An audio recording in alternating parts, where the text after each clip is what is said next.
Арбаңыздар. Бүгүнкү тема акыл менен жан дүйнөнүн табияты деп коебуз. Арабызда жаңы кишилер бар экен, кичине консалттан бир аз айтып коеюн, эстетик жөнүндө айтып атабыз, кандай болуп атабыз. Бул эки сүрөт Манаска тиешеси жок, Манаста сүрөттөлгөн нерсенин аябай даана так чагылдырып турат да. Biz өткөн жатабыз, ушул адам таануу негизи Манаста кандай чагылдырган.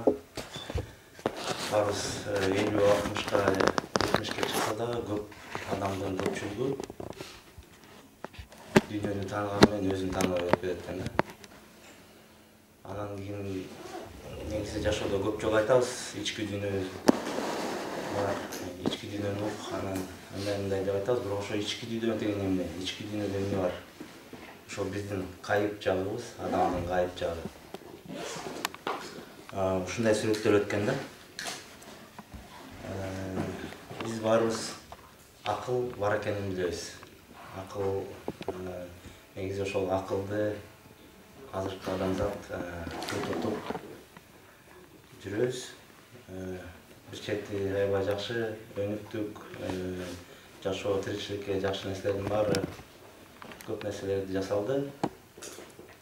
Ошол учурда акыл эң чоң адамды жаңылыштырган нерсе ушул нерсе экен да. Ошол учурда Манаста ушул акыл-ай деп берилет да, акыл. Жан дүйнө. Эмне деген жан дүйнө деп көп айтабыз? Жан дүйнөм бар, жан дүйнөм жогоркап атат, жан дүйнөм кысылып атат, жан дүйнөм жыргап атат деп айтабыз, бирок ал жан дүйнө деген эмне? Ушуга чейин мага эч кимдер айтып берген эмес, баягы жан дүйнө десе, бир жан дүйнө деп көрүп жүрчүмүн да мен деле. Көрсө бул чоң эс тутум экен да, жан дүйнө. Адамда ушул жан канча жолу ар кайсы адамдарга келип кеткен тажрыйбасы, ошонун билими, илими ошо жан дүйнөдө сакталат экен да. Ошол эле учурда жан дүйнөдө биздин жети атабыздын жашап өткөн маалыматы, тарыхы жазылган да. Мындайча айтканда 256 кишинин билими бизде отурат да. Жана ошол билимди биз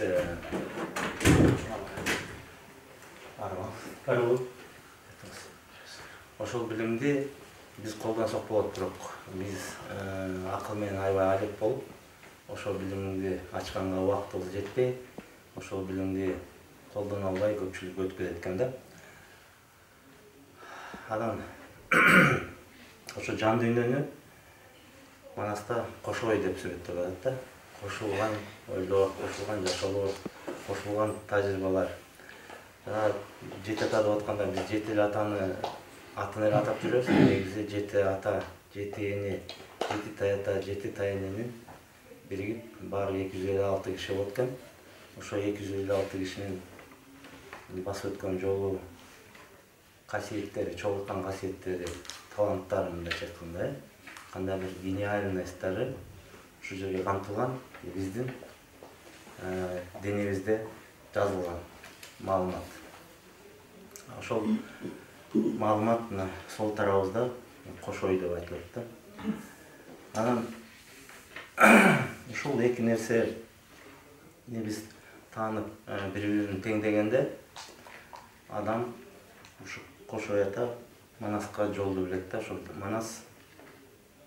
Манасты да биз көтөрүп жүрөбүз. Бул улуу аламдык күч. Ошол эле учурда адамдын да күчү да, күч кубаты ар бир чоң деңгээлде, бирок кошой уктап калгандыктан биз байланыш ошол нерсе, ошол күч менен байланышыбыз жок. Бул дененин деңгээлинде эле өтүп кетип атабыз да адамзат. Ичсем, жесем, уктасам, турсам, баламды баксам, үй бүлөмдү баксам менен эле өтүп кетет экен да. Бирок биз Ореки Манас жака өзүнүн максаттары менен, миссиясы менен келет да. Ушул улуу күчкө биз эме бербей, сүрөткө тартпагыла. Тартпагыла, вообще YouTube'да чыккым келген жок мен. Тартпай эле койсун. Кабыл алып отурабыз. Тартып, тартпап. Общий план бетте көргөн жок ятты. Ешті қомайды үшін? Өлчей бұлай ютубқа шығырмай келеді.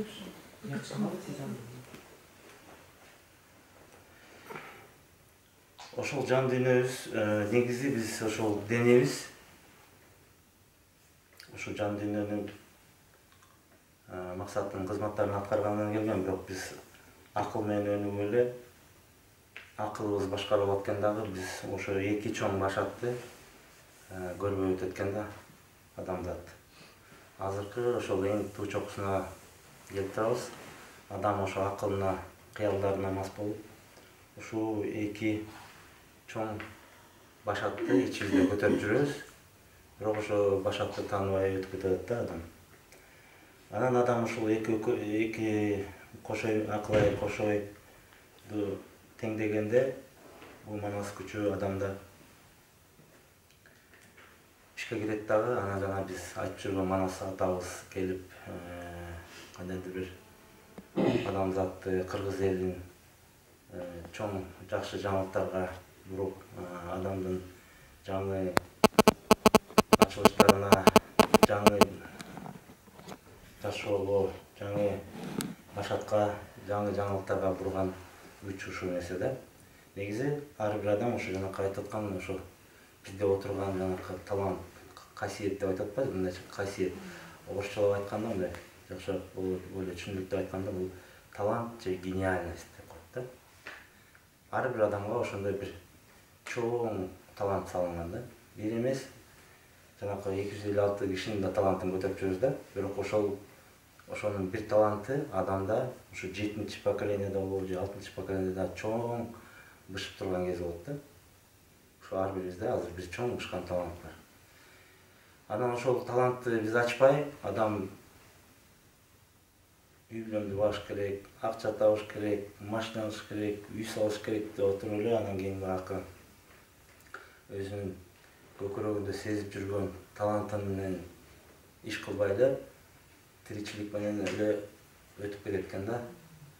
Анан эгерде өткөндө айткам, жан манас бир нече жолу адамды ойготот, каяка өзөккө кайра кайттырат да. Анан ошол эгер өзөгүн укпаса, анда жан денени таштап кетип калат экен. Ушул жанды мен өткөндө айтып бергем сабакта. Кошой ата менен Манас ата жанакы эмеге жолой менен кошойдун күрөшүндө айтып атпайбы ошол. Мен жөйгө жок элем дейт да. Бул улуу күч денесиз кызмат кыла албайт бул жерде. Буга обязательно дене керек да. Биз ошол денебизди бошоп жүрүшүбүз керек. Анан жан дүйнөгө айтат, ошо сиз барып кызмат кылып, жанакы жолой менен, акылай жараткан жолой менен күрөшүп, ушу денени алып бериш керек да Манаска. Назарын буруп бериш керек. Ошондо анан адам өзүнүн кызматына өтөт. Ошондо Кошой ата айтып атат, мен уктап кетмей жайым бар эле. Уктап кетсем, ак келте менен кулакты туштап атып кой деп бир вариантын айтып атты. Экинчи вариантында бүлдүрсү менен жамбашка чагып ойгот кой дейт да. Мындайча айтканда, ошол адам жан дүйнө адамга возможность берет экен да, баягы төрөлгөндө бул дүйнөнү билбейт да. Кичине ушул дүйнө кандай экенин таанып, кандай кызматташыш керек, башкалар менен кандай кызматташыш керек экен, эмне кылыш керек экен, дүйнөнү тааныш үчүн убакыт берет. Бирок акыл ошого кызыгып кетип, кошо уктап кетет да. Ошону күтүп отурчу. Анан качан акыл бул өзүнө өзү хан шайлап алып, анан кийин ошол улуу күчтөрдү ишке киргизбей коет да. Анан кийин ошол бүгүн экөөнүн табиятын айтып берейин дедим эле да. Ошол табиятын айтып бергенде мен бул жерде Акылайдын атасы Шору. Акылдын түбү Шору болот дейт да. Негизи акыл менен жүргөн киши көп мындайча айтканда сыноолорго калат экен да. Акыл менен эле жаратып жүрүп, акыл менен эле жашап жүрүп, жана сезим туюмду сезбей жүрүп, көп туура эмес жолдорго түшүп алып, сыноолорго калып экен да. Эгер бореки сезим туюмду уксак, кошой ойго болсо, адам анда жаңылбай жашайт экен да. көп кыйынчылыктарга кабылбайт. Ошон үчүн жанагы Манаста берилгенде чыгырдыгыны Манасты тарбиялаганды билип, ошо акка чыгырын билип, чыгыр бул жол да, билесиңер да. Ошол актын жолун билип, Манасты тарбиялап, ошо 12 жашка чейин бала периште болот. Толук бул эки киши менен байланышы бар болот да. Эки башат менен. Ошо иштеп турган болот адамда. Эгер ошол экини уктатпай чоңойтуп алса, адам толук түрдө ошол Манас болуп тур, Манас акка конуп тур деп ошол ал мурун Манас эмес беле. Же ал Манас эмне үчүн Манас ошондо болуп атат да, эмне үчүн төрөлгөндө эле Манас болгон жок деп айтылат да. Ушул нерселер ишке киргенде анан Манас болуп атат да. Мындайча айтканда, күч кубатка толуп, өзүнүн жан дүйнөсүн угуп, кызматка кирип атат. Анан кийин бул шор болот деген ошол астында урап атпайбы? Анан акылды ай менен сүрөттөп атат да, үстүндө акыл, ай. Эмнеге акыл, ай дегенде акылдын өзүнүн жарыгы жок.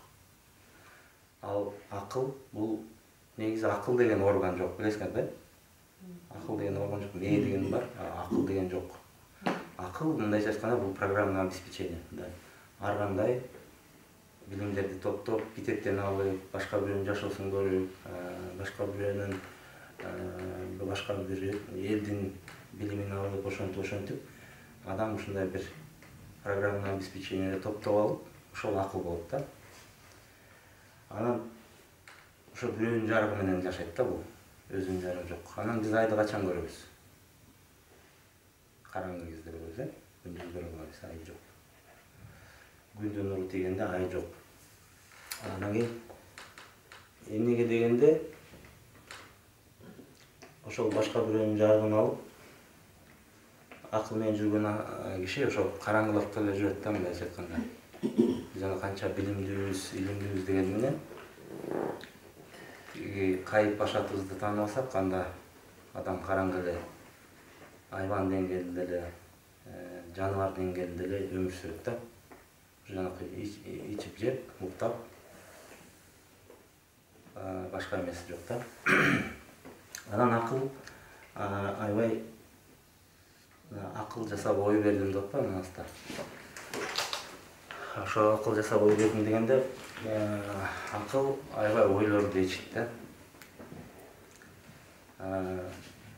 Дайыма эле бирдеке издей берет, ойлорду ичит. Ой, негизи ой аламда булуттай болуп ары бери агып турат да. Ошол улам бир ойду артынан ичип эле ошого алаксый берет. Ошон үчүн бул эки башатты унутуп укпай калып атпайбы. Анан кийин ошол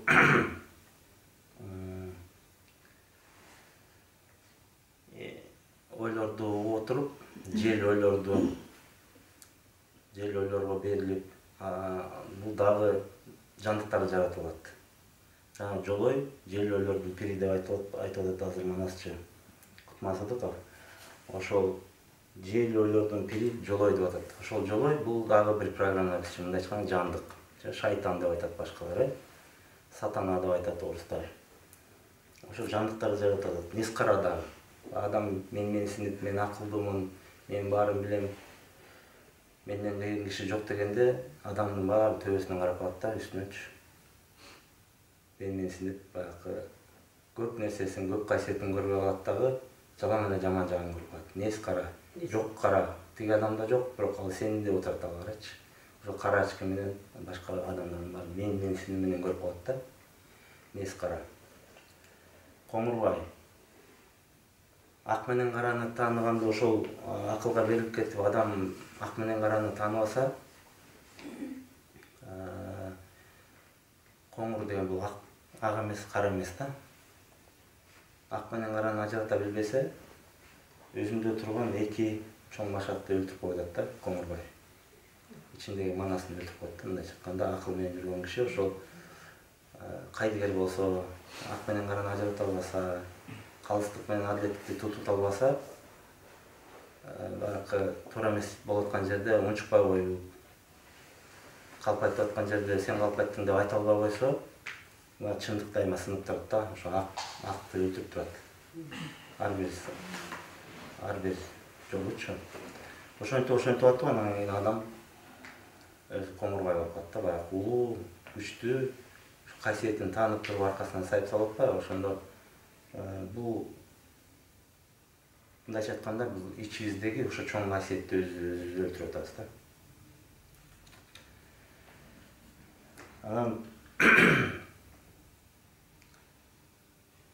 кошой болсо, анан кийин бул астында 4 буруштук, 3 буруштук, тоолок фигуралар турат да, баягы акыл баарын биз негизи баарыбыз уникальный болобуз да. Ар кырдуу, ар сырдуу, ар түрдүүбүз да. Баарыбыз окшош эмеспиз да. Бирок бул акыл баарын окшоштурганга аракет кылат. Тиги тоолок экен, бул 4 буруштук экен, бул 3 буруштук экен деп шаблондорду жасап мындай салыштырып коет дагы. Анан бир кырын көрүп калса эле, бул тигиндей турбайбы, тиги тигиндей турбайбы деп эле терең карабай, бүт баарын бир шаблон менен карап мындай терең жагын көрбөй калат да акыл. Ал эми кошойду карасак, мына кошойдун алдында мына жаратылыш, арстандар ойноп жүрөт. Бул табигый да, баардык нерсеби чын нерседен жаралган, топтолгон нерсе.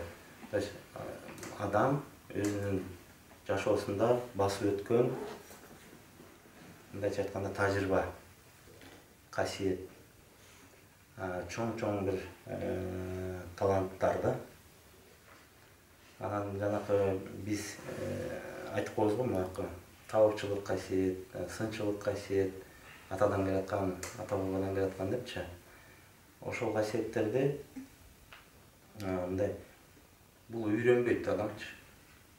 Бул уже даяр денеде отурат. Просто ошону угуп, ошого ишенип, адам ошо кызмат кыла баштайт да. Табыпчылык касиет бул. Ал барып 5-6 жыл медакадемиядан окубайт. Жолсу жанакы жылкы көрөгүчтүккө саяпкер, сынчылык касиет, адамдын таланттарын тааныган көрүп туруп эле ата бул балам жарабайт экен. Бул балам жарайт экен депчи, ошол кайдан экенин билбейт, бирок ушундай бир мындай чоң гениалдык таланттар бар да. Бирок ошол эки сезим туюмду угуш керек. Бул акылды ой менен эле кызмат кылат да, ойду калп, сөздү бир ойду кайра калча берет. Бул сезим туюм, тили башка да. Бул акылда болуп кайра келбейт эмегечи, мээге. Бул баягы мындай сезим аркылуу эле келет да.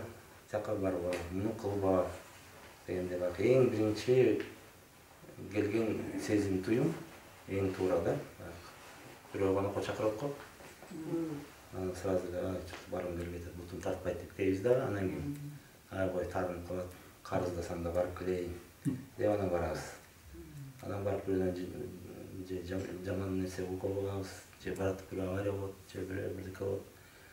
Жолсу, например, айтат, кредит алайын деп аларнын кешесине өзүңөр ичиңерде мындай чычкан өлүп калганда болуп жыттанып, алба ушул нерсе жакшы калып келбейт деп айтып, болбой эле барып баламды үйлөнтүрүшүм керек, же машина алып барышым керек, элдин балдары машина минип жүрбөйбү деп алып беребиз. Анан ошол кредит түбүнө жетет адамчы. То есть бул акыл башкалардын айтканына аябай көнөт да. Бул силердин өзүңөрдүн ичиңерде уже даяр ар бир нерсеге жооп берип турган нерсе бар да. Ошол экен угаканды үйрөнгөндө эле адам жаңылбай, бактылуу, жеңил жашайт да, жашоосу жеңилдейт. Акылдык болсо, акыл баарын угат. Только өзүн укпайт да, өзүн көрбөйт. Акылдын таалуу жери ошол негизи эле адамдын таалуу жери. Баарыңарды мен көрүп атам да, бирок өзүмдү көрбөйм да. Өзүм эмне кылып атам, өзүм эмне сезип атам. Ошол кезде мен баарына карайм, баарына жаккым келет. Адам эркек киши, например, аялын угат, ата-энесин угат, баласын угат, начальнигин угат, досторун угат, бирок өзүндө эмне айтып аткан өзүнүн каалоосун эң аякка чыгып калат да. И то ошого убакыт жетсе.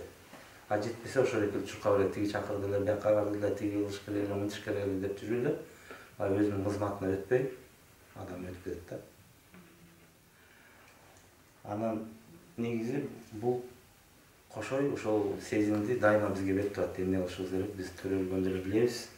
Ошого кызыгабыз, анан айтабыз, бир күнү жасайм, акча тапканда жасайм дейт бирөө айтат, пенсияга чыкканда жасайм дейт. Пенсияга чыгасың, чыкпайсың, бул вопрос. Азыр 19-20 жаштагы балдар эле кайтып кетип калып атат, денесин таштап. Анан кийин акыл ошол бүт баарын кийинкиге калтыра берет. Бул болсо эметет, айтып турат.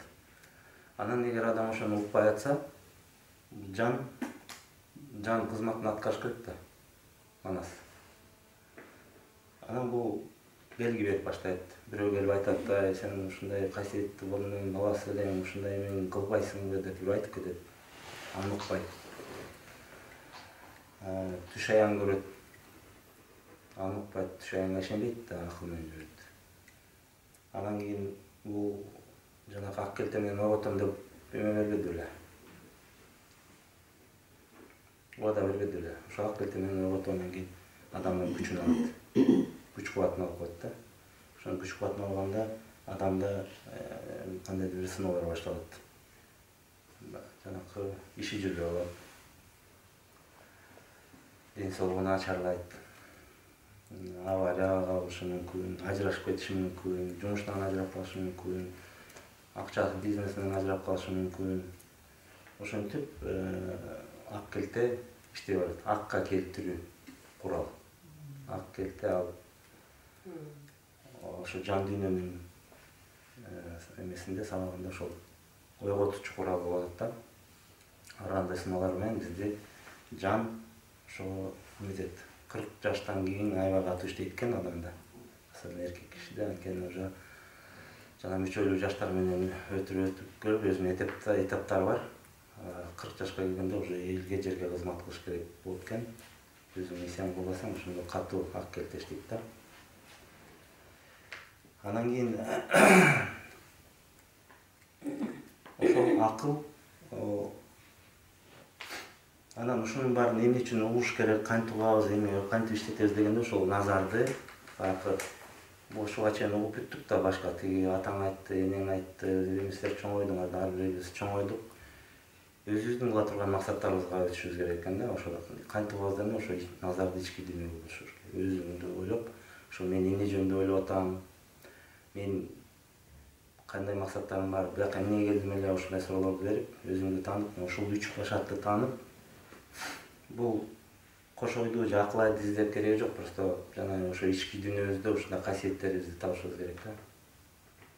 Ошол эмне белги берип атат, эмне кылдап атат, ошону ушул ички назарды ички дүйнөгө бурганда биз ошол эки эмнени тааныбыз. Бирок адам мына мен, например, 52-ге чыгайын, башка адам может 20 жашында болот, бирөө болсо 30 жашында ойнойт. Бирок ошо 30 жаш, 20 жаш, 50 жашка чейин деле адам кандайдыр бир акыл бир топ жандыктарды жанына эметип алды да, мына эйлөө бар, жолой. Жанакы нес кара менсинүү. Ошолордун аркасынан бул кошой менен манасты көрбөй атат да. Ошону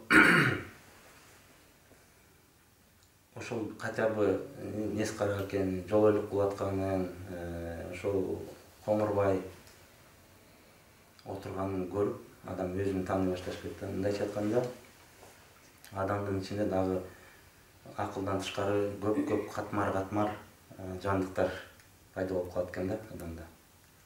Ошону адам бай назарын ичке бурганда, анан ошондой көп бул эми бир жумушта баягы өзүңдү карап баштаганда адам көрө баштайт да. Бирөөндө коркуу сезими отурат.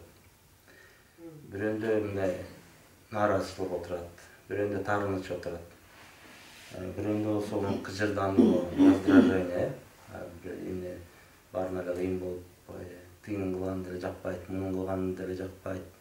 Менден башка кыйын киши жок деген ушундай менсинүү нес каралык бар да. ошолор адам ошону көрө баштаганда эле ошол кошойдун баягы күн болуп турабы ошонун нурун бурганда эле ошол нерселер азайып жоголот да. Ошону адам ошол аарулануу, ушул тазалануу. Ошентип адам карап отуруп анан кийин буреке манас ишке кирет да адамда.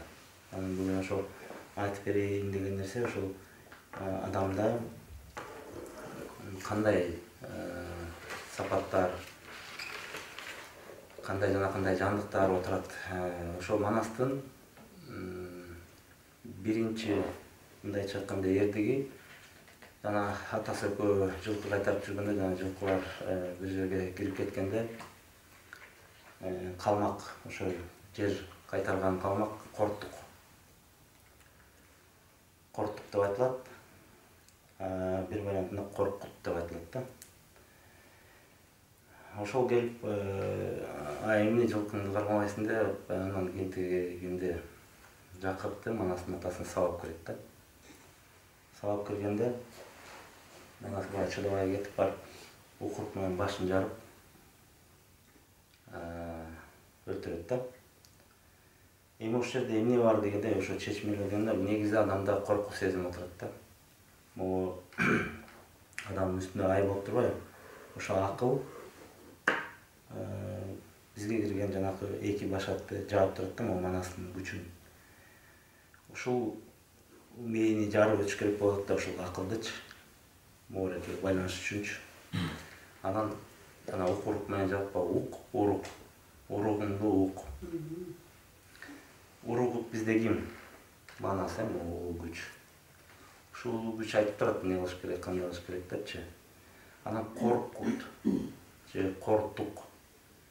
Кутуңду кор кылган нерсе. Коркуу сезим. Коркут. Кутуңду кор кылган нерсе. Ар бир адамда балким башка бирөөнү айтып атпайм, бирөөнү таарыныч, бирөөнү коркуу сезим. Негизи ошол бүт сезимдердин ичинде эле коркуу бар. Эмне үчүн таарынат? Жалгыз калам деген коркуу сезим бар ошонун түпкүрүндөчү.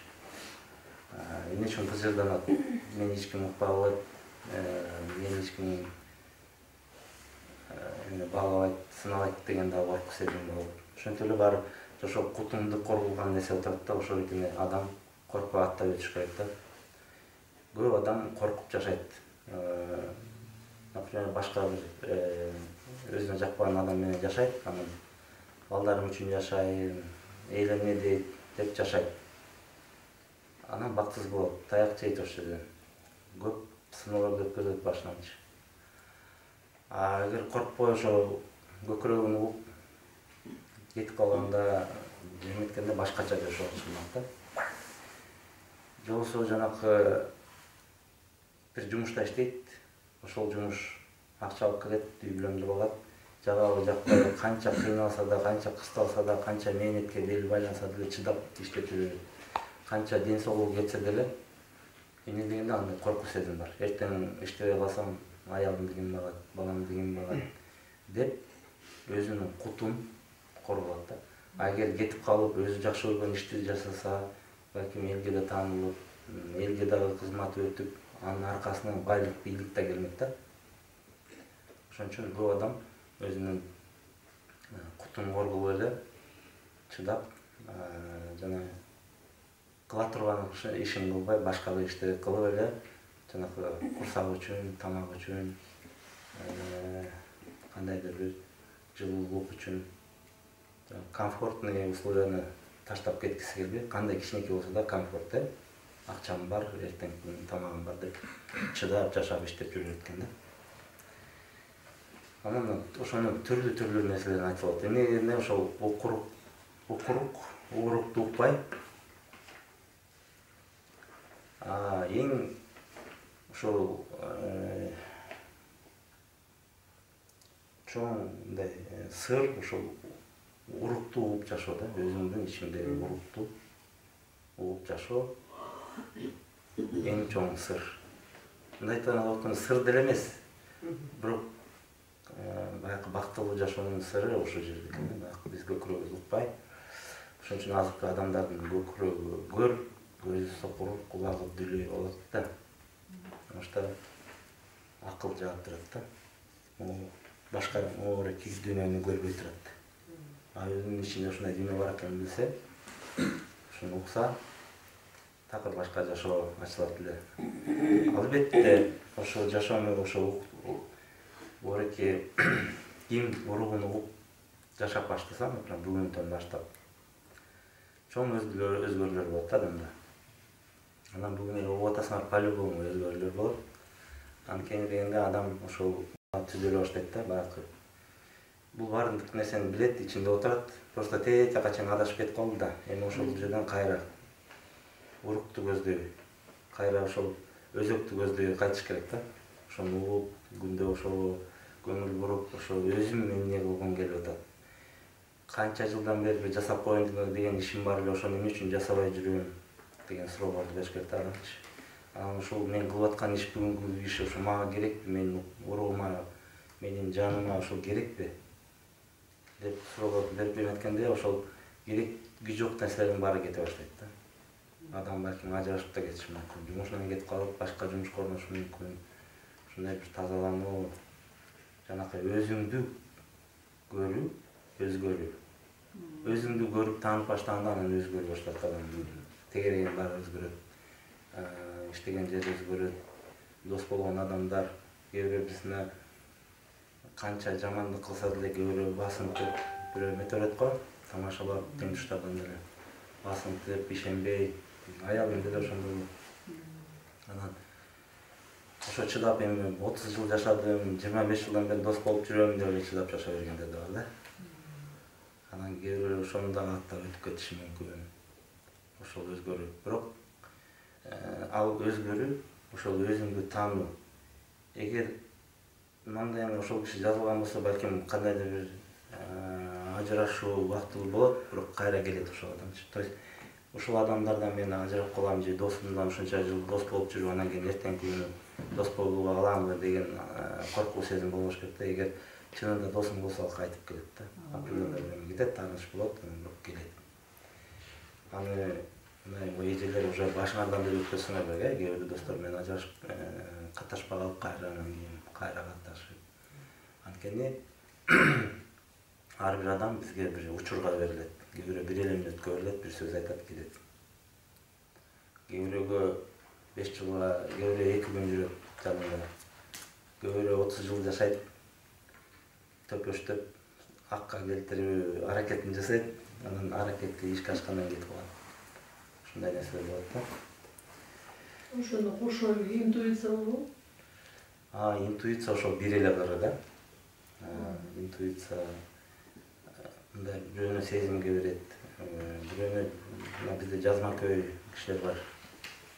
Эми ал жерде могу жанакы 40 чоронун 40 касиети болот, ошо 40 түрдүү касиеттер бар. 256 кишинин касиети бар деп коем да. Эмне дегенде сезим туюмга берет да. Интуиция бир эле кыры. Телепатия, телекинез деген бар.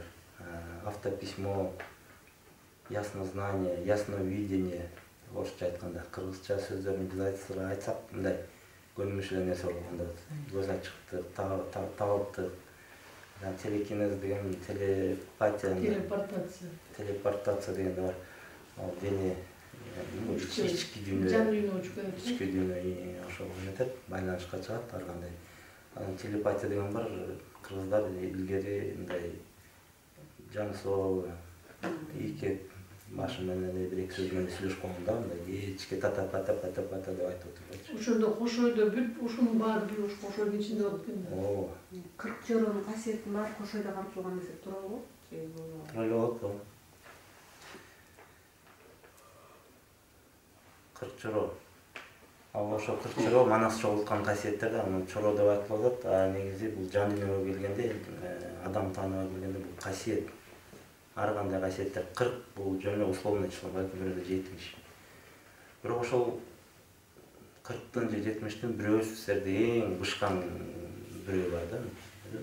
Силерден бир 40 касиет болсо, бирөө сынчылык касиет эң бышкан болот да. Ошол сынчылык касиет мындайча айтканда бирөөнүн талантын тааныган, эмнеге жөндөмдүү экенин тааныган сынчылык касиеттер могу биздин аз жете таанып аттарын эмелерин билип калдык, ошолордо сынчылык касиет иштеген. Бирөөндө ана табуучулар азыр деле иштеп жүрөт, кээ бирөө шабашник, бирөө арасында жакшылар бар дегенде. Адам көрүп, бир убакыттан кийин карабай калды деп калат да. Азыр алып кетип калган болот касиет. Ошол касиет деген сатып атат да. Кызматын кылбай сатат. Аны сатканда жабып коет кайрычы. Бизнес. Бизнеске айландыруу. Анан кийин жанакы анткени деген баягы касиетти карманганда келип көргөн адам болот, көрө албаган адам болот да. Көргөндү көрбөй калдым сени деп койбой, ага деле эметип атат да. Ал эмне дегенде ал ошол кыянаттык кылып атат да, өзүнө да башка бирөөнө дачы. То есть мен сени тарлай баткен тиге бар, ошолай дарласын деп ушинтип дарлаган да элге аталарчы. Булар баарына эле подряд, баарына тиге дагы, буга дагы психолог да болуп кетет, бутун дагы сынганын эметип коет. Бүт баарын эметип атпайбы? Негизи бул жанакы профессияда эле бирөө сынчы болгон, бирөө табып болгон, жанакы ички ооруларды, жан дүйнөнүн ооруларын анан дагы мындай бөлүнгөн да, мындайча айтканда. Сыныкчы деген болгон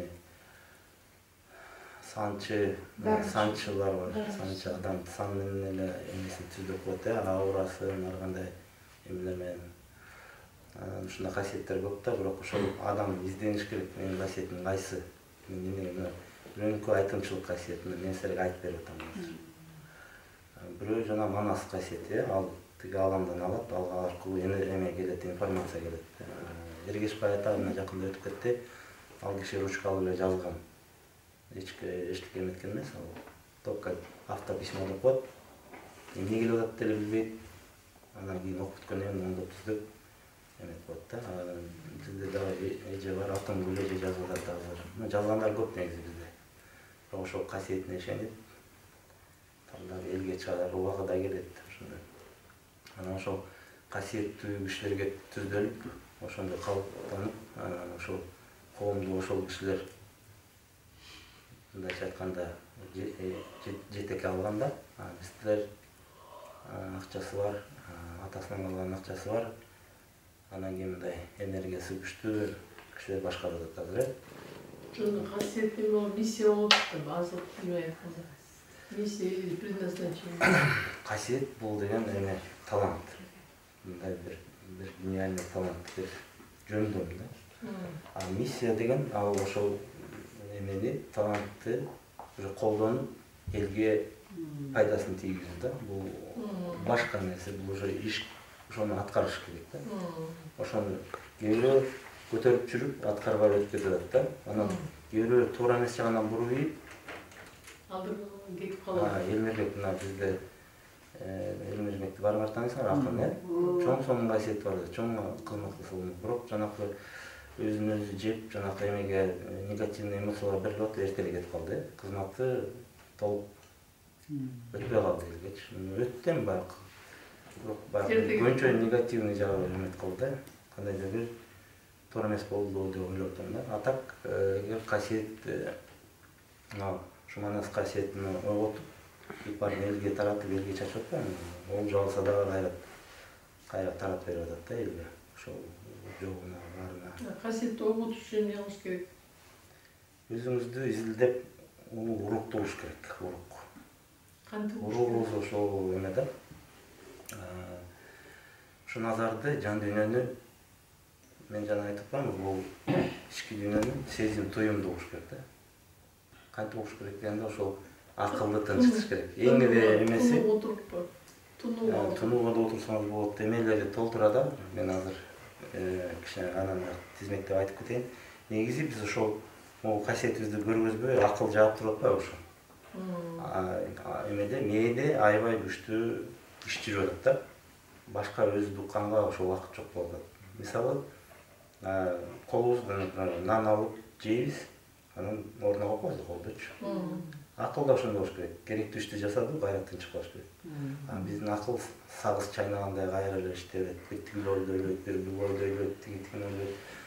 Аялым тияка кетти эле, балама тигини алып бериш керек эле деп анан кечке эметип атсаңар сезим туюңар угулбай калып калат. Туурабы? Ошон үчүн акылды эмеге токтош керек да. Акыл токтойт эме. Акыл өзү токтобойт.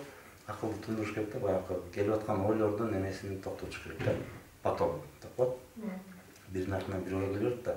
Акыл ошону жанакы машина болгон иттер бар го, тияка өтсө бир машина болуп кетет, тияка өтсө бир машина. Акылдын табияты ушул. Ошон үчүн бул жан дүйнөнү укпай атат, жан дүйнө бизге айтып жатат күндүчү.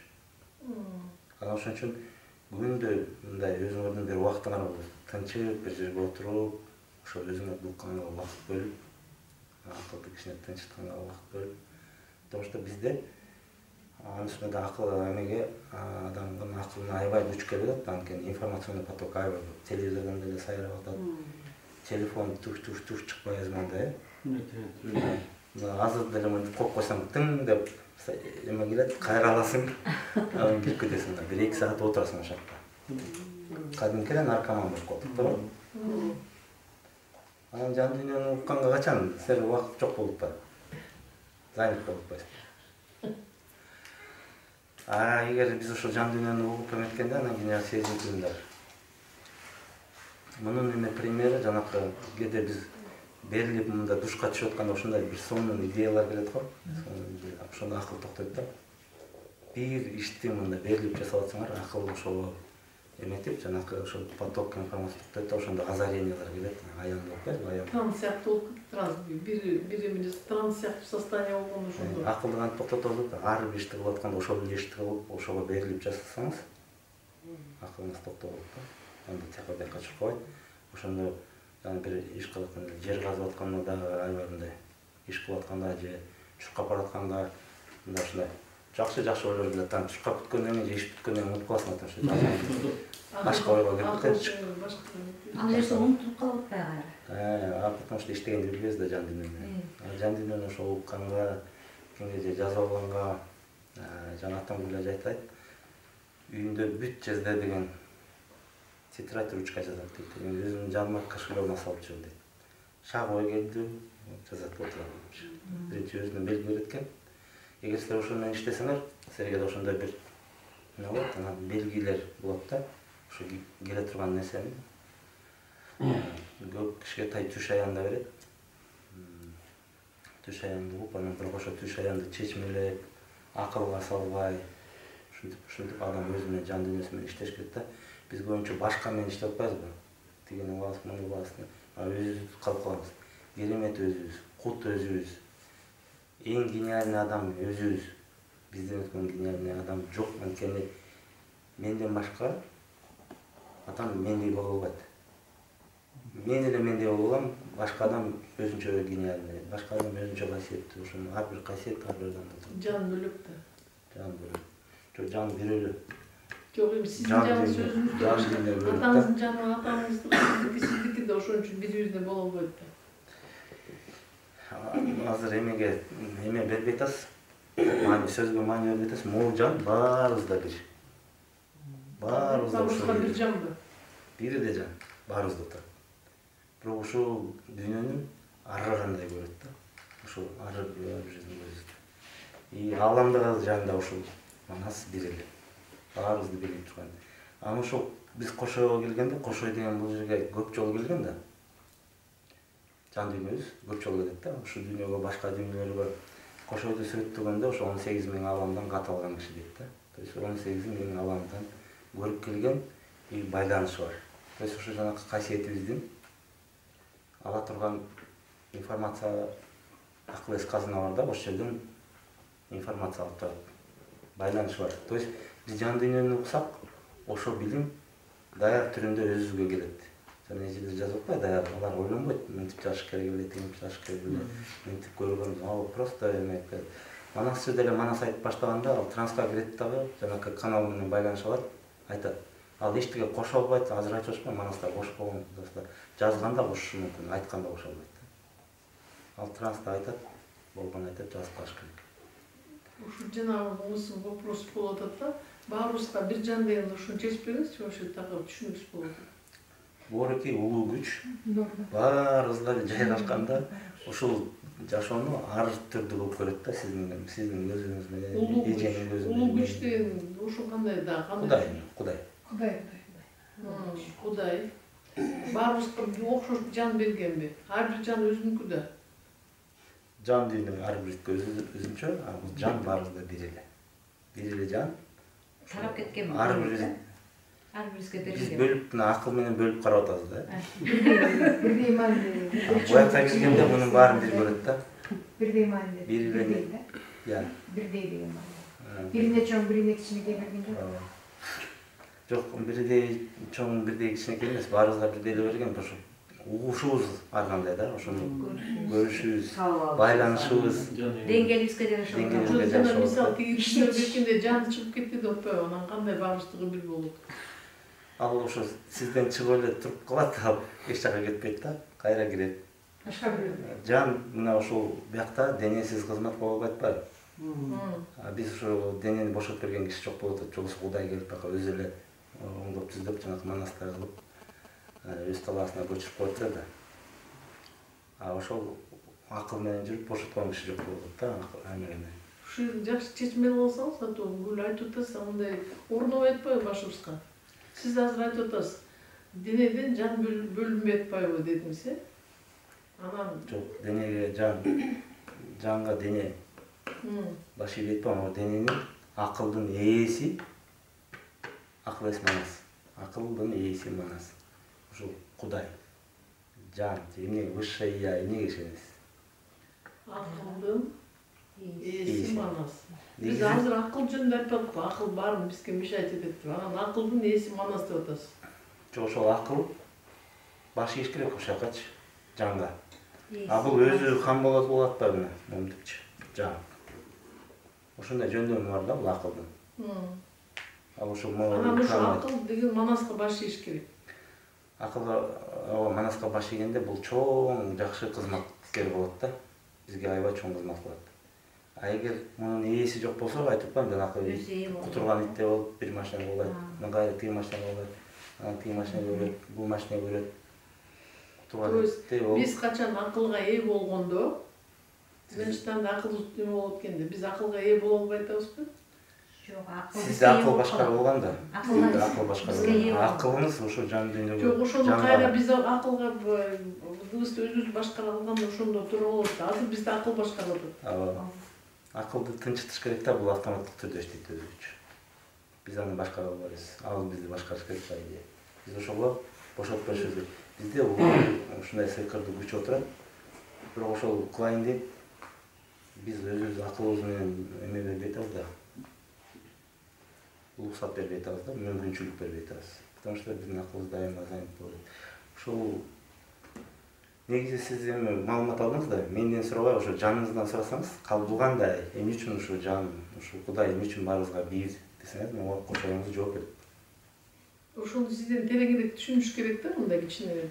Анан Просто акылыңызга азыр мындай түшүнбөгөн нерсе келди да, анан ал порядкага салайын деп атып, кайсы рамкага салып койсом деп окшоштуруп атат да. Албетте түшүнбөйт да.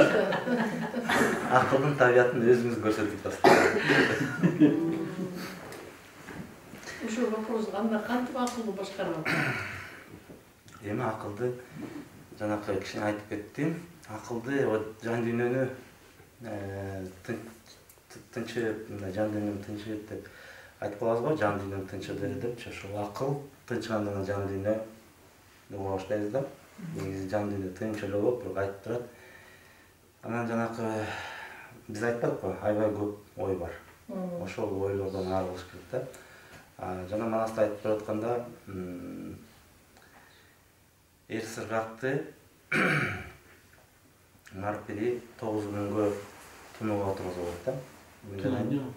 Туну? Медитация. Сүкүт деп айтылат. Сыргакты кичинекей кезинде ошол тунууга отургузулат да. Ошону таштап айтып атат. 9 күн отурасың. Ошол ар кандай ойлор келет. Бирок ошол ойлорго аралашып кетпе. Баарын мындай жакындатпай, мындай карап эле тур дейт да. Эчтеке кылба, карап эле тур. аралашып кетпей депчи. Анан күн кечинде үйүңөргө барып мындай тыныч жерге отуруп 15 мүнөткө өзүнчө бир комнатага отуруп көзүңөрдү жумсаңар, ошол сыргап көргөн нерсени жолсу жанакы жолу менен кошойдун күрөшүн көрөсүңөр. Ошол ойлор келет адамгачы. Ар бир адам көрө алат. Ар бир адам көрө алат. Ошо өзүңөрдүн оюңарды көрөсүңөр. Көрмөк турмак жолой сизди көтөрүп алып эшикте бир 20-30 мүнөттөн кийин же уктап кетесиз, же bir oydan mas болбосуп кайра чыгасыз, бир ойго кирип кеттим депчи. Ушул экини көрүп башташ керек да. Ошону көрүп баштаганда ошо ойлордун арасы чоңой баштайт, анан ойлор азайып баштайт да. Уктап кетсеңчи? Уктап кетсе деле эчтеке болбойт, бирок жасашып керек да. Мындай бир убакыт коюп, тунуу деген мындай. Тунуу менен элестетти да, лай сууну алып туруп мынтип коюп койсоң, эчтеке болбайсаң деле өзү тунат, туура. Ошондой бир аз отуруш керек да, бирок эчтекеге киргизбеш керек. Как кирип кеткен эле анда тунбайт да. Эгер суунун ичинде кыймыл жүрүп турса, анда тунбайт. Ошон үчүн жанакы ойду мындай айтканда ой менен назар арбашат да. Анан көбүнчөсү ошо назарды эчиткилет. Ошол жерде көрсөтүлүп атат да, биринчи сырактын жанына келип кыздар бийлеп, жүрүү көңүл ачалы деп мындай бийлеп эчтет да. Анан ага бар болбойт. Ал ой кетип калат. Андан кийин келип туруп байлык келет, төө жүктөлгөн эмелер, алтындар сыргакасын ушталат. Сени эме кылабыз, бай кылабыз, дөөлөттүү болосуң деп сунуштайт. Ал эмени четке кагат. Андан кийин сени дүйнө жүзүнө хан көтөрөбүз деп ага бийлик эмедеп болбой калат. Негизи ой ошол Үчөөтөң, значит, ой болуп келип атат да. Ойлор келет да, биз эркектердин дагы анда ох, $1 миллион болсо мындай алат элем, тындай алатым, кеттим, кечки бир 2 саатта ойлонобуз да, мындай кыялга мас болобуз да, мындайча айтканда. Аялдар Сиз жана айтпадыңызбы, ойду назар ээрчип кетет. Значит, ойду внимание. Ошо внимание, ошо ойго кирип кетет да, ошол кетти. Жолсу айтат, мен депутат болсом, мен тиги машина айтып, мен тияка барып, мен деп кетет да. Ошондой сыяктуу ойлор адамды эчип кетет да, бирок ошол ойду азайтса болот, тундурса болот. Анан ошол ойлордон тышкары мен айтып атпаймынбы, адамда бир ыза болот.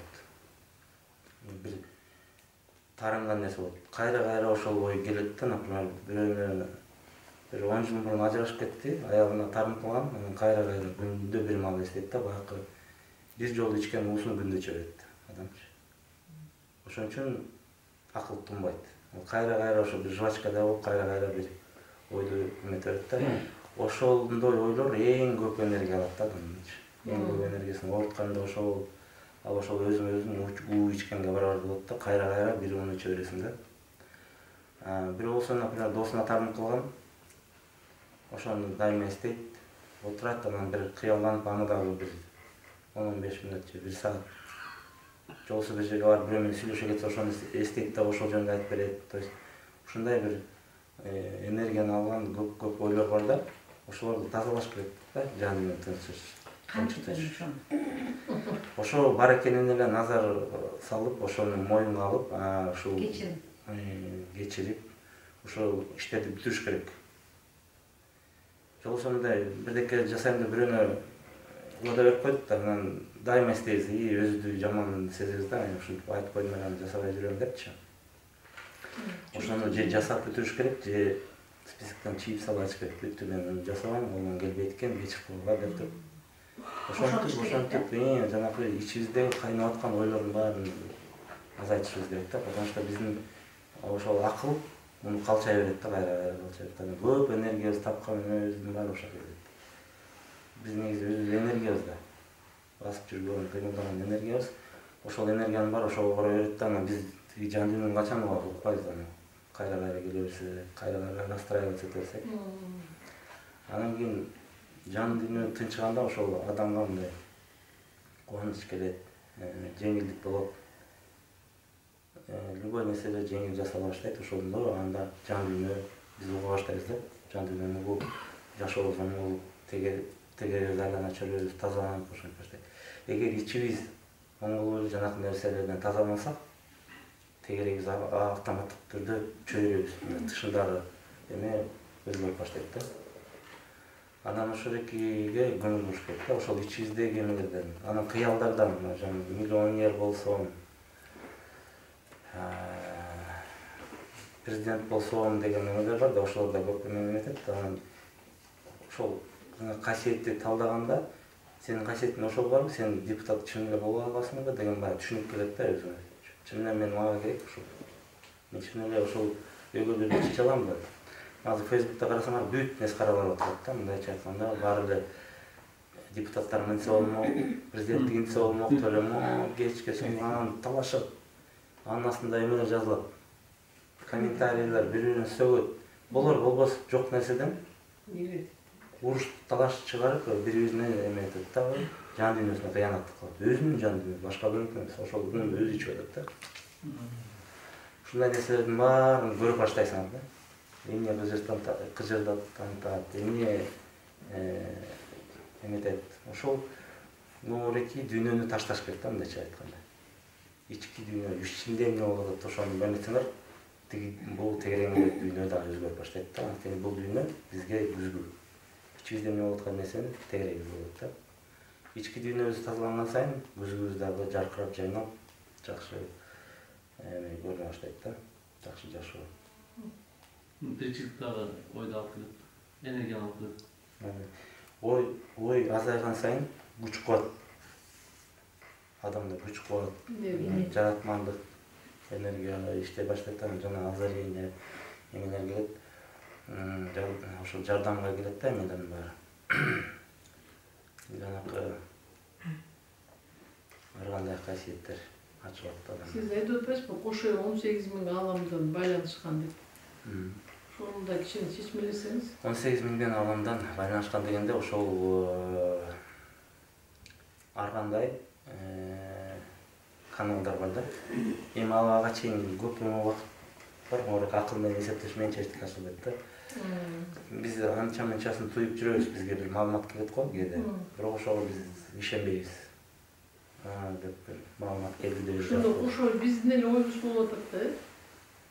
Ооба, силердин эле касиеттер, силерде отурган маалымат, информация.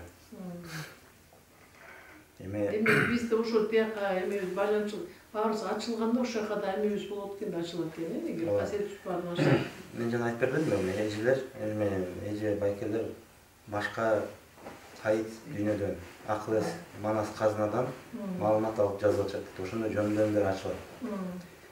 18.000 ааламдан дегенде ошол ар кандай табияттан ошол азыр көрбөй аткан нерсеңер ачылат, байланыштар, каналдар ачылат деген сөз да. Мындайча айтканда, биз аябай көп катмарлуу, көп кырдуу организмбиз да бизчи. Биз бирөө менен эле жүрүп атпайбыз акыл менен. Ал негизи бизде катмар мүмкүнчүлүктөрүбүз бар да. Касиетибиз бар. Ошол жака жардамдашат, эметет, айтып берет. Манаста көп айтылат, жана Кошой ата, Бакай атанын ягында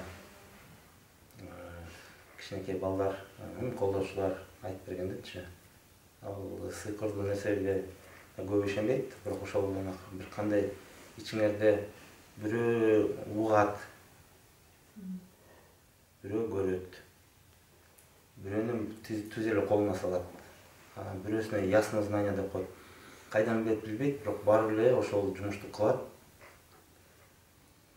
Адам кирип келгенде айтат, рентген, эчтекеси жок эле айтат, сенин тиги грыжаң бар турбайбы, бул жерде мындай турбайбы, тиги эме сөөгүң чыгып кеткен турбайбы деп салып берет. Туурабы? Эч кандай томография, рентген жок эле жасап атпайбы. Ошол байланыш жанакы ошол башка жерден алып дагы. Ошол информацияны томографиядан көргөн жок, башка жерден көрөт. Жанакы Код да Винчи деген сериал бар, көрсөңөр ошол жерде адамдар чымчык учуп жүргөнүн баарыбыз көрөбүз, баарыбыз көрөбүз. Ошол да Винчи чымчык учуп жүргөндө ошол канаты канча градуста ийилип атат, кайсы траектория менен иштеп атат, ошонун баарын көрүп, анан летательный аппарат жасап атат да. То есть ушундай жөндөмдөр ачылат. Бул сыйкырдуу азыр айтып атат. Мына бизде азыр жашоодо Марк Цукерберг деген бала бар. Баарыңар билесиңер, Facebook'tu баарыңар колдоносуңар. Мурун жок нерсени ойлоп таап, эч кандай образование албай туруп, ошону жапты, эч кандай акчасы жок туруп. Бирок аркасынан акча келди, аркасынан образование келди, бийлик келди, даңаза келди. То есть ал эч кимди уккан жок, ал компьютерный программированиени жакшы өздөштүргөн. Анан ички өзүнө жакчу ошол ишти кылган. Аны жасай берген. Аны окуудан чыгарып салса деле болбой жасай берип. Мына дүйнө жүзүн өзгөрттү. Жакшы жаккабы, жаман жаккабы, ал башка окуя, бирок өзгөрттү. Баарыбыз башыбызды чыгарып алдык. Facebook'тан баарыбыз өтөбүз. Биз бүт жашообуз ошо Facebook, WhatsApp'тын да ээси ошол, Instagram'дын да ээси ошол, Facebook'тун да ээси ошол. Мындайча айтканда азыр дүйнөнү башкарып аткан Марк Цукерберг деген жаш бала 30га чыгат. Ушундай жөндөмдөр ачылыш керек. Биз ошо кыргыз ошону ача албайбыз. Биз жаныбар айван деңгээлинде эле жашап жүрөбүз да мындайча айтканда. Касиет тапса бактылуу болот Биз бүт эле адамды бар ушунча жашоо. Ошондой десе болобу? Ооба, болот. Мындай болуп атпайбы? Биз акча колап жүрүп касиетибизди көмүп. Эгер касиетти ачсак, артынан акча келмек да. Порядок башка. Бизинче тигине жасасак, ал акча, анан бийлик, анан кийин жанагы слава артынан келет да. А биз астага коюп алып, мындай белгилүү болгубуз келет бирөө. Ошон үчүн болот. Бирөө акча тапкысы келет, ошон үчүн болот. Бирөө баарын башкаргысы, өзгөрткүсү келет. Акчасын жумшайт. Ал акча менен бирөө жасай алат, бирөөнүн касиети бар, бирөө жасай албайт. А эгер касиетин жасаганда, ошол касиеттин аркасынан Чарли Чаплин дасаңар 30 жашка чейин, 26 жашка чейин бүт эмелерин тартып салыптыр. Бүт кинолорун 26 жашка чейин тартып койгон да. Касиетин кылган. Эчтеке кылбайт, кечке эле тоң коюп жыгылып эле элди күлгүзбөй эле ошо менен бай миллионер болгон да. Бул касиетин иштеткен. Эгер биз ошол касиетибизди иштетсек, биздин аркабыздан да ошондой биринчи кызмат, биринчи ошонун учугун бармайбыз, анан кызматыбыз өтөт элге. Анын аркасынан байлык да келет, бийлик да келет. Биринчи касиетин табышың керек да, анын үчүн. Ооба. Бизде касиет ошо берилген, о ичибизде отурат да. Биз ошону эметпей, күйөөмдү багышым керек эле, баламды багышым керек эле, анан тиги кайнатам эмне дейт деп биз жумушка кирип алыштан чыкпай отурабыз да. Кайсы айтып кеткен бай 7-чи неме ушу касиет да, ушунда. 7-чи биз ушу чет атабыздан келип аткан касиет экен. 7-чи деп атканым эң бышкан касиет ушу 7 поколениеде сакталып келип, анан сизде ачылса эң бышкан касиет. Ошону табыш керек эмес. Ол эми балким 3-чү поколение биле ачылып кетет. Ал проблема эмес, просто өзүңөрдү уксаңар, ошол эмне жасаган келет. Мына бизде жакшы комузчу болуп ачылат. Комуз жети касиет ошондо да. Анан комуз болуп элге таанылат дагы, анан таштайт дагы, жанагы эстрада эметет, тойго киргизет, бүт аты жыты жок, акча калып кетет да. А эгер комуз менен эметсе, балким ушинтип айтып бербей отуруп эле комуз менен ачып койсо болот адамды. Жанагы акылган токто өткөндө комуз укканда, манас укканда өзүңөр ырдасаңар, берилип бийлесеңер, ошол кезде да бул адам жашаш керек да. Бизде, например, башка диндерде бул болбойт демек апа. А бизде наоборот, баары болот. Муну жасасаң да Кудай болосуң, муну жасасаң да Кудай болосуң. Бизге жакшы эме да, дин өтөм. Биздики баары эле Кудай. Анын үстүнө деген башкалар, например, ширк деп айтат да. Бизде, например, ар бир нерсени Кудай деп таанылат да. Анткени ар бир нерсенин пири бар, кумурсканын да пири бар, кумбалга деген деп коет да. Жердин да пири бар, желпиниш деп коет. Койдун да пири бар, чолпон ата. Адамдын пири манас. Ошентип баары пири. Анан ошо пир топтомуну эшитип алып манас жүрөт. Бул ошо эң жогорку күч Кудайлардын топтому да, мындайча айтканда. Анан мында иерархиясы бар, эң жараткан Теңир. Ошо манастын кыргыз жөнүндө, манас жөнүндө кичине айтсаңыз, эмне үчүн кыргызга манас акыл эс ушуну кичине мындай Эмне үчүн кыргызда? Эмне үчүн кыргызга манас акыл эс, мындай айтканда разум, кандайча разум, биз башкача окуп келгенбиз да. негизи мына кыргыз Кудай десе дагы эң бүт эмелери Кудайга жаккан иштерди кылып келет да. Баарын жасайбыз. Бирок аны Кудайга жагыш үчүн жасабайбыз. Биздин өзүбүз эле табиятыбызга салынган да баары. Жаратылышка барсак малдарды да сыйлайбыз, булакты да сыйлайбыз. Баарын ордорду менен бата кылып жасайбыз. Жыт чыгарабыз. Бүт эле бар да, бүт салынган. Бирок ошону эмне үчүн жасап жүрөбүз унутуп калганбыз да. Ошол билим унутуп калган да. Ошону жандандырып биз эмне үчүн жашап атабыз? Кайсы дүйнө менен байланышка чыгыш үчүн, кандай маалымат алыш үчүн, кандай маалымат берип, кандай маалымат алып атабыз, ошону унутуп калганбыз да. Эми ошону эстесек, жазып аткан нерсебизди маанисин түшүнүп турушубуз керек экен да.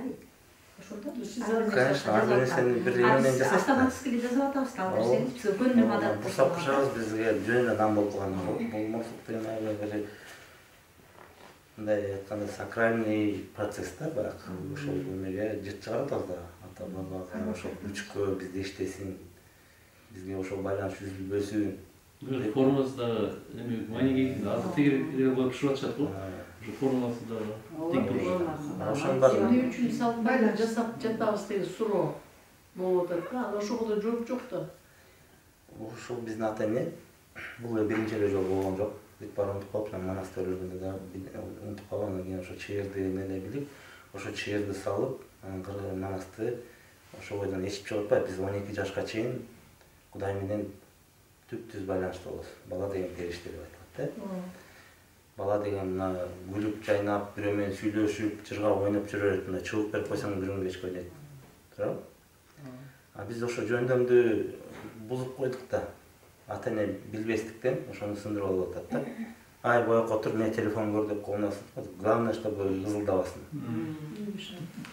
Ошентип биз Кудайдан аны айырып алып атабыз. Наоборот, ошо жөндөмдөрүн, сезим туюмун өлтүрбөй өстүрүп чыгарыш керек болот 12 жаштан. 12 жаштан кийин ошо серт деле укпай калат балачы. 12 жашка чейин ошол жөндөмдү өзүнүн жан дүйнөң эмне деп атат. Ошол сезим туюм. Мына биз жана могрики эменин баары кулактан информация келет, көздөн информация келет, жыт.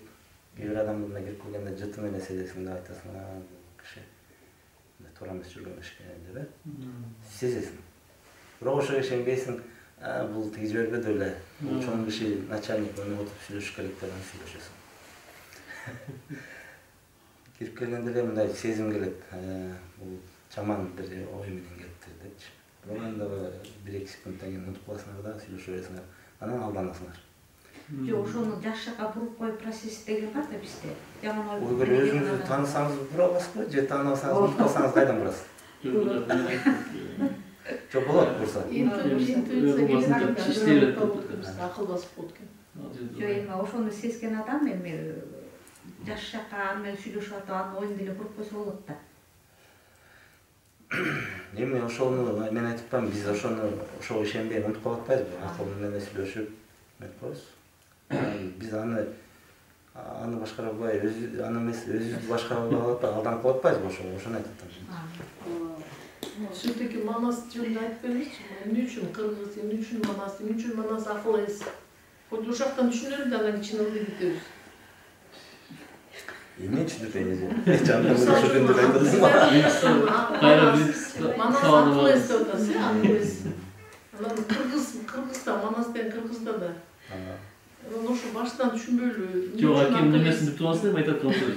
Сабакта эме, бул сабакты бузбай мында ар кайсы жактан система жок. Андай өңбөйлөр жаратып эле келе атпайбы, түшүнүп эле. Сиз оюңузду аябай чачырабы.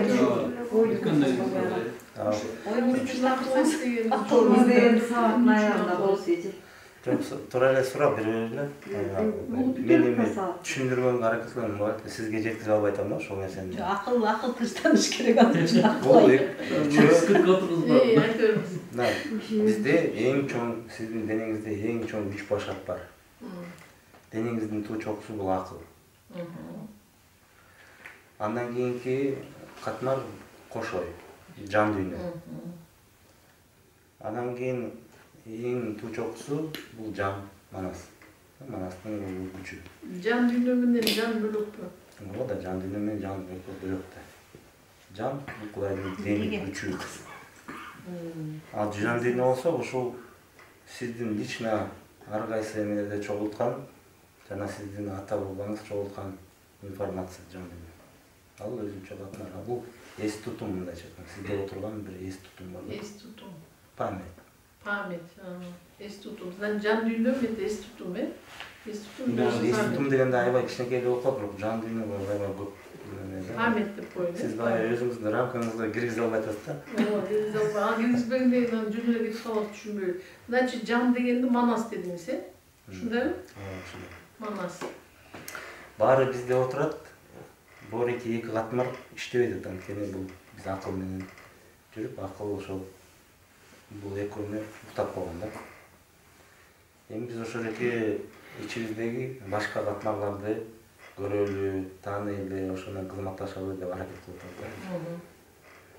Эгер адам ошол эки жан дүйнөсүн ойгото алса, анан жанакы биз баарыбыз күтүп жүргөн манаска айланат да ошол адамчы. Денесинде туруп, Кудай ошол бирөөнүн денесинде туруп кызмат кылат да, мындайча айтканда. Биз баарыбыз ошого багытталганбыз, багышталганбыз. Ошол экени аткарып жатабыз да. Эми түшүнүктүү болду. Значит, биз ушу акылыбызды эме токтотуп, жан дүйнөбүздү ойгото алышыбыз керек экен. Ушундайбы? Ошондо эгерде жан дүйнөбүздү ойгото алсак, ошондо жан ошол жан дүйнө аркылуу биз кызмат кылат да. Ошо дене, жан дүйнө, дене аркылуу кызмат кылат. Жан өзүнүн кызматын табат экен да ошондой, э? Иштей бара жагын багып иштейт. Биз акылды токтото албайбыз, акылды тундура эле алабыз да. Бирок акыл негизи жакшы кызматкер. Анын ээси болсо, жакшы нерселер жасайт да. Силерге мындай бир жакшы бир озарение деп койбу, жакшы бир идея келгенде, ошону акыл ошо жөндөмү менен жакшы ишке ашырат да, бул дүйнөдө жаратылат. Бирок ошол экиге жетиш керек болот да. Ага чейин акыл мен өзүм билем деп эле, өз билгенин кылып эле тынчыбай атат да. Эгер колуңар монтип эле кечке монтип берсе, бул орукчанын этегинде да. Ошентип атат. Биздин акыл так ошондой болот. Баарыбыз орукчанбыз да, мындайча айтканда. Азыр айттыңыз, манас акыл эс деп түшүндүк да азырчы. Анан манас чексиз ойдун ченемсиз күчү деген дагы жагы бар. Ошол жагын кантип түшүнбөйсүз? Чексиз ойдун ченемсиз күчү. Бул ой бүт жараткан, теңир баарын жаратканда. Баарын кыймылга келтирип турган ошол манас, ошол күч. Ой болобу, жан болобу, дене болобу. Мен ушундай түшүнөм да. Эме, уруксат берсе бир ошо айтып коеюн өзүмдүн оюмду. Мага бир аян келген да. Ошондо бул эме экен, жана жараткан деп атпайсызбы, жана высший разум депчи.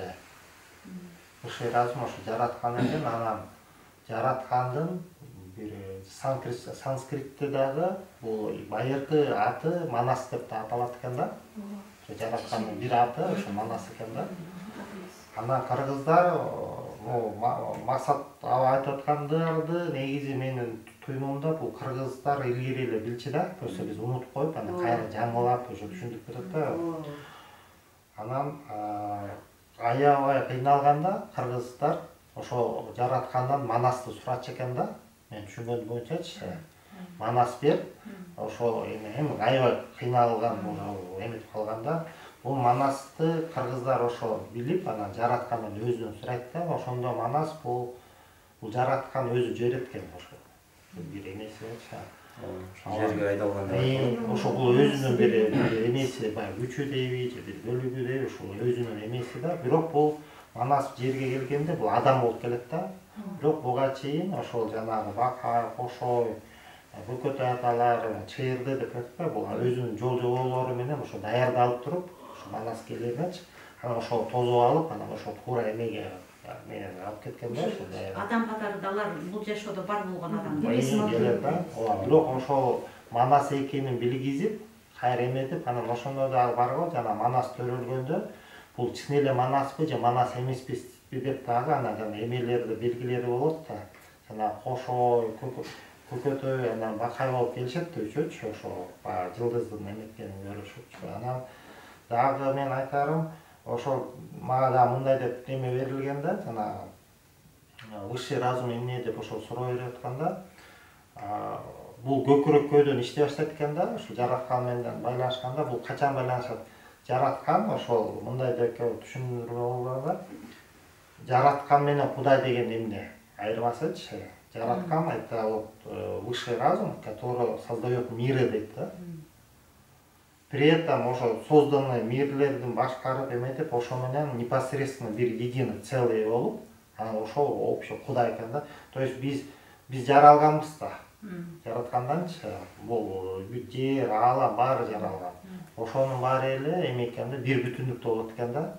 Демек биз эгерде өзүбүздү жалаң эле акыл менен эле ээрчип кете албай, акыл бул биздин жердеги эметилген байланыштар, өзүбүзгө баягы как жана программа обеспечения бар го, выживаниячы, оперативный памятьта. А жан дүйнөнү угуп, ошону өзүбүзгө жана ичибиздеги эме болсо, ана осознание да, жана биз өзүбүз жараткан менен байланышыбыз бар деп эметсек, өзүбүздү билсек, то есть жаратканды биз бөлүп салып атпайбызбы где-то там, биз өзүбүзчө мындай отделённый жок. Баардыгы, даже могу биз жансыз деген нерселердин баарында тең ал байланыш бар, баарында бар. И бизде да бар да. Просто ошону мына жан дүйнөнү угуп эметсе, ошону жанагы связь да, вот связь, манас деген бул жаратканда болуп атпайбы? И бул ошо менен связь өзү деле ошол да, ошончо бир деп атпайбы? Бул баары бирликте да. Ошондой связь болот да.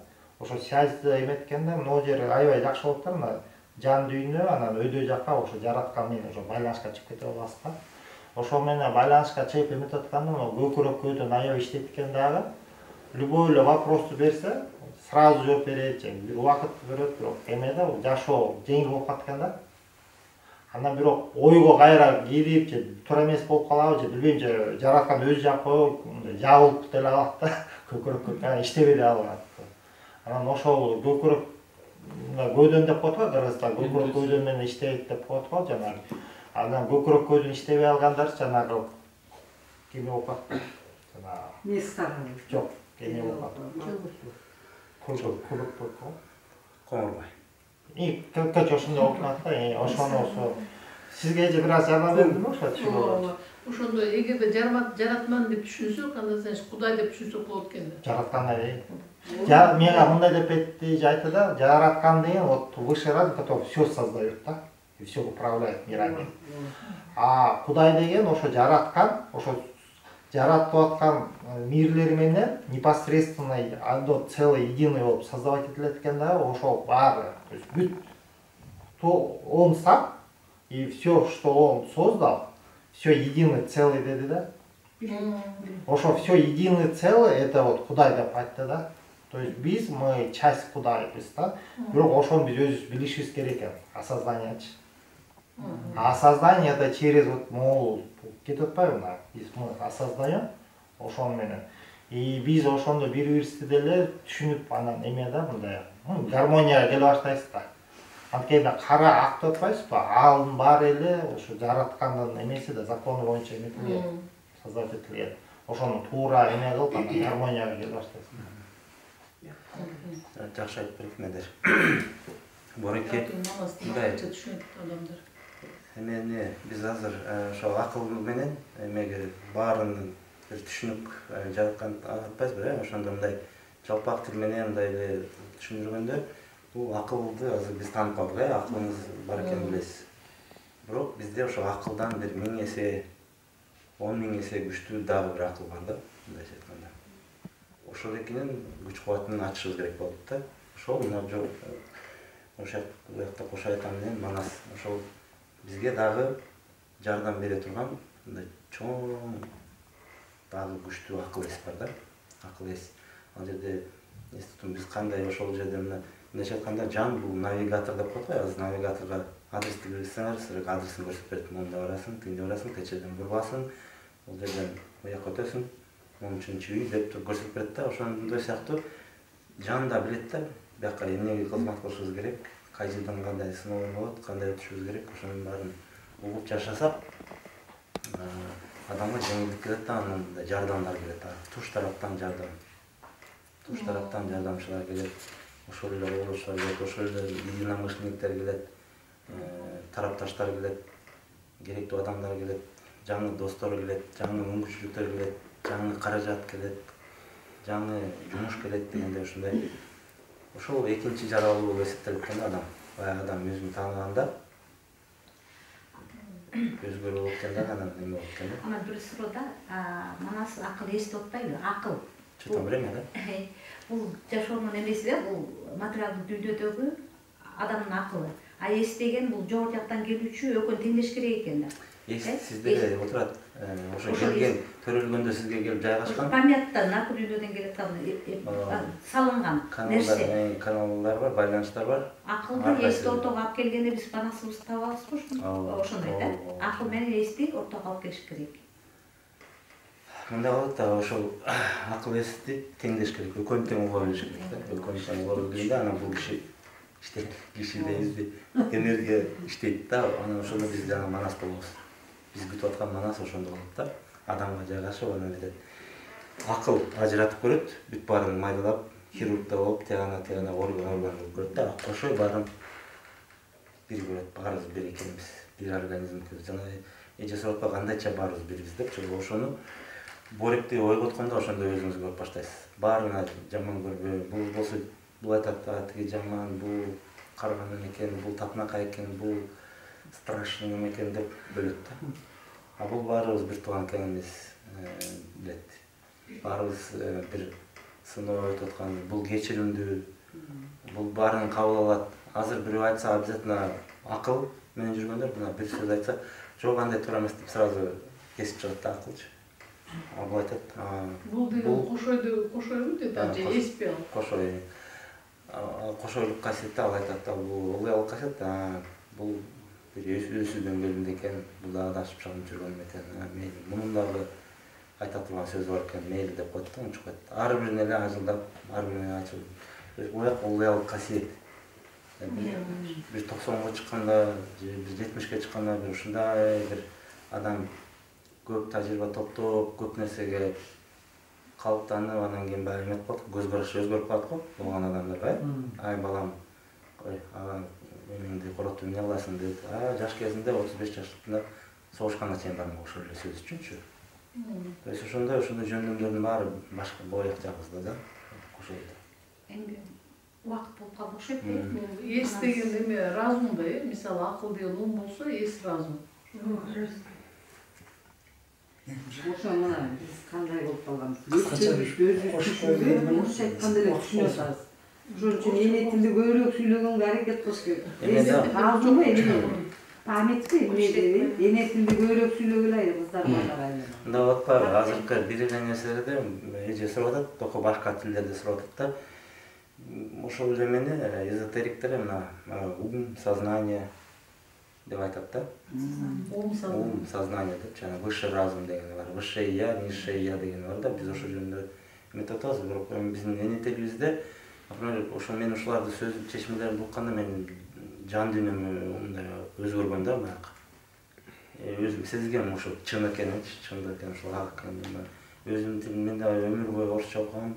30 жашка чыкканда вообще орус болуп калгам, жалаң орусча сүйлөгөм, анан 30 жаштан баштап кайра кыргызча окуп, Манас окуп, андан кийин ушинтип сүйлөп калдым. Ал өзү жалаң орусча сүйлөп, орусча сөйлөп калгам да. Жакшы, кошуп коеюн я.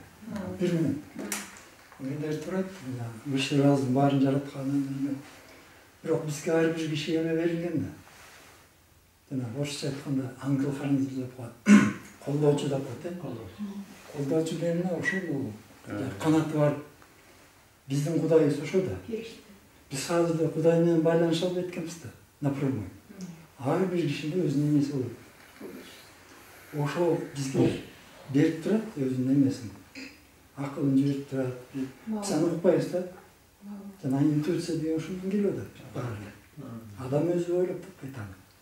Бизде бир нече ступенька колдоочуларыбыз бар да. Обязательно, алар иерархияда мындайча айтканда. Анан ошондой билсек, үстү колдоочубуз бар. Ошо менен акылдашыш керек, ошо менен десек, анда кошой туура. Биздин жан дүйнөбүз кошой. Баары ошо келет. Акыл деле керек. Акылсыз ана жашай албайт. Эгер биз акылды алып салат десек анда аппендицитти кесип салышат дегендей. Же жана боордо өттү керек жана алып салыш керек дегендей болуп калат да. Акыл керек. Просто биз могу колдоочубуз менен гана байланышты түзө албай атабыз да. Мен кыскача айтканым ушул да. Муну айта берсек көп бар жана. Мына ортодо жүрбөйбүзбү? Же орусча таза сүйлөй албайбы, же